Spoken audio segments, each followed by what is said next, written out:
The things that he's gone through, it's not that far-fetched either. Did he ever have any emotional, mental issues? Nope, not at all. He was just normal. He was a normal person. Did he ever express remorse? You know,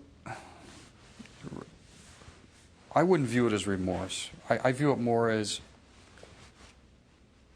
after the incident occurs, he realizes he's in trouble. So I think it was more concern that he has to be tried in an American court, not in his homeland. Is there a reluctance to call a murder an honor killing? Traditionally, law enforcement's reluctant to label anything.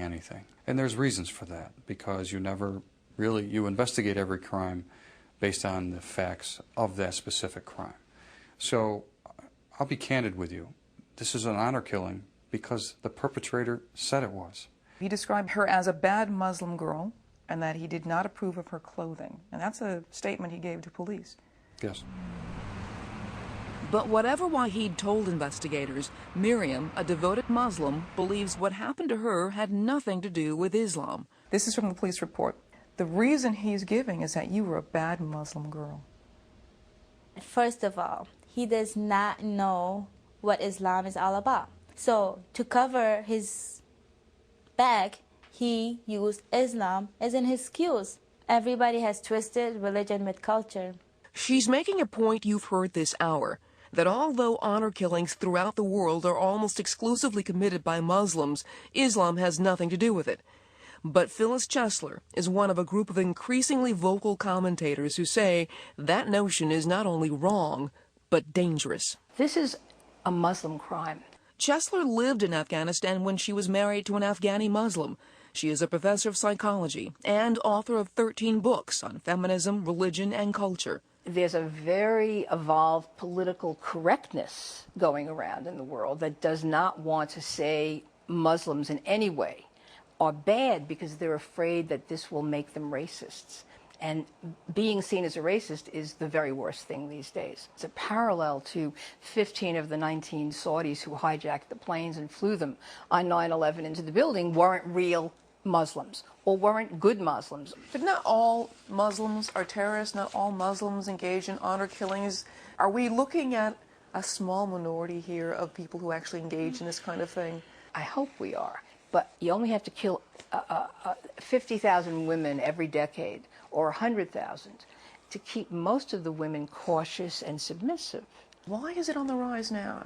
Because jihad is on the rise, and part of what jihad is about is totalitarianism and the subordination of women. If the Muslims who are terrorists hate the West, the symbol of the West that they most love to hate is the emancipation of women, is women's freedom here. Protecting the freedom of women, that's what Miriam wants to work on if she ever gets to the UN. And paradoxically, she thinks that surviving the horrible crime she suffered was a step in that direction. Now I know that I don't have anybody controlling me anymore. So this incident basically freed you? Oh my God, definitely. And I'm not going to let anybody, do anything like that to me ever again. Coming up, police say a man shoots his daughters 11 times while 911 listens in. How did he vanish into thin air?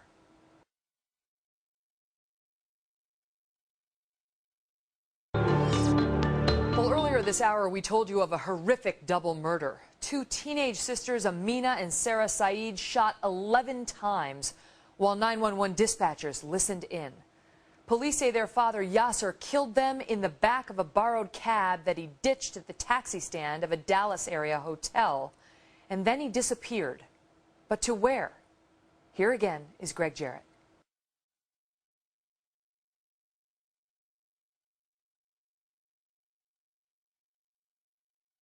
Yasser Saeed has just basically vanished. We've gotten no phone calls, no tips. If Texas police are stymied, the girls' American relatives are trying to generate tips on their own. This is a picture of their dad. If you see him, please call the police. They've even hired a sketch artist to help them make flyers showing what Yasser might look like in disguise. Meanwhile, the girl's mother, Tissy, moved in briefly with her husband's brother. She has not spoken publicly. Their son Islam, the girl's brother, staunchly defends his father on his MySpace page, along with the words, F Americans, all of them. And in public, he's claimed his sisters were killed by Mexican gangs, and that his father fled out of fear of getting framed for those murders.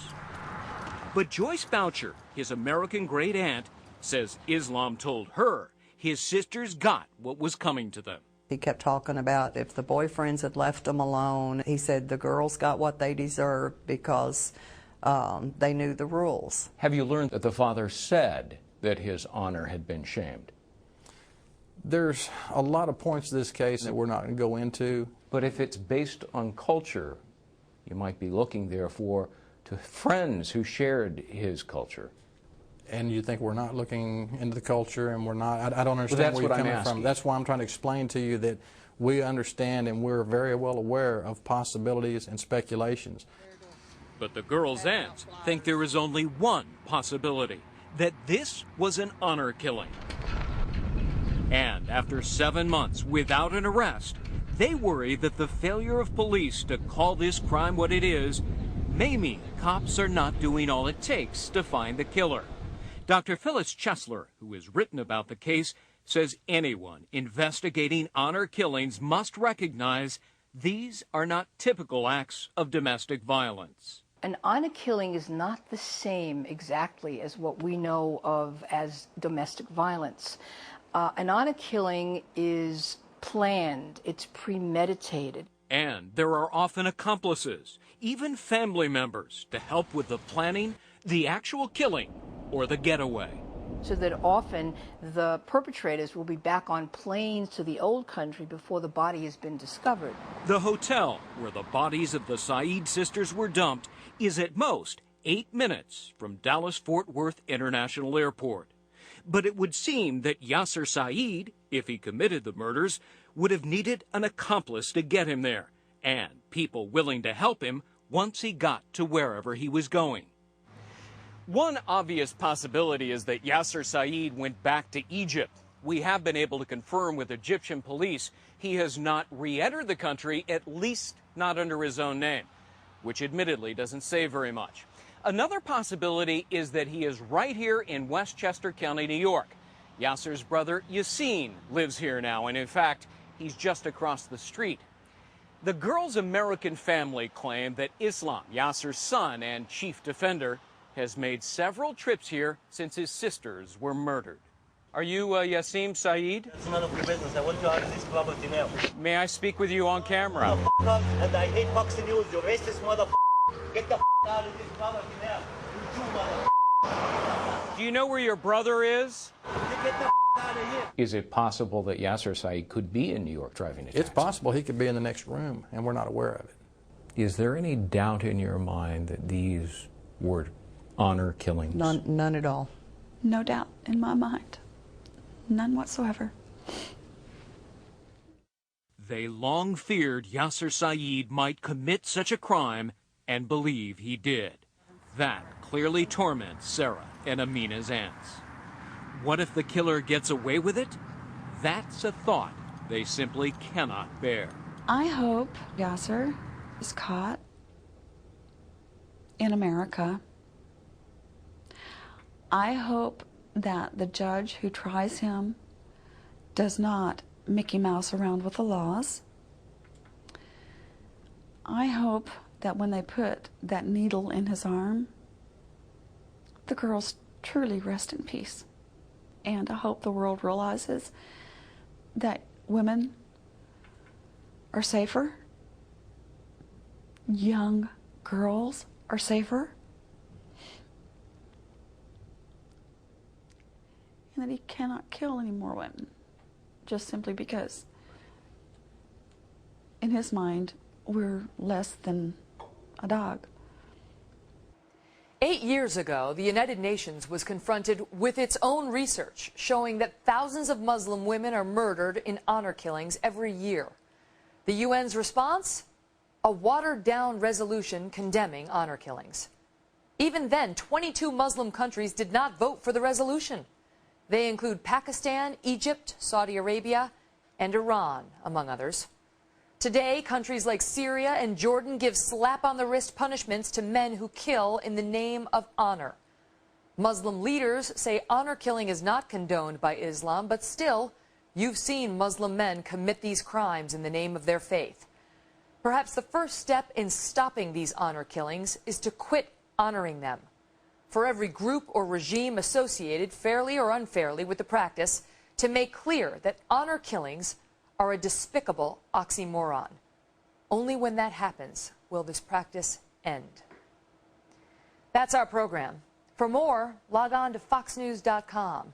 And you can send me an email with your thoughts on this. The address is fncspecials@foxnews.com.